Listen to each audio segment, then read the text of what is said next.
Hinahangaan ang sakripisyo na ipinapakita ng ilang health workers sa La Union, magampanan lamang ang kanilang tungkulin. Kung paano, alamin sa ulat ni CJ Torida ng GMA Regional TV, Balitang Amianan.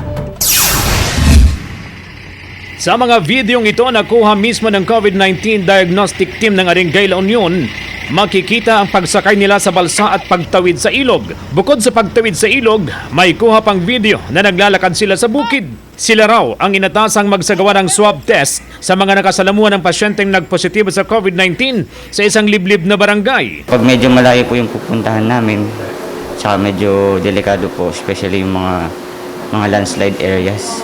Yun po yung number 1 namin.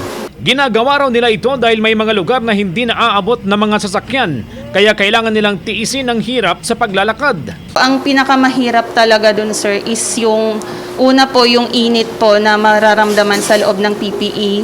Pangalawa po, yung pagod po, tsaka yung gutom. Kasi pag naka-PPE na po, hindi naman po pwedeng kumain. Aminado ang ilang medical health workers na pagod na sila dahil sa hirap ng kanilang trabaho. Pero ang pinanghahawakan daw nila ay ang inspirasyon na makapagsilbi sa bayan. Hindi ko na dapat pinapasukan tong trabaho na to kasi vulnerable nga ako. Pero ang point doon is kung walang gagalaw, eh sino pa? Yun yung point. So kailangan you lead the way, you inspire people. Ang tanging dasal at pakiusap nila sa kanilang kababayan, makiisa upang maiwasan ang pagdami ng kaso ng COVID-19.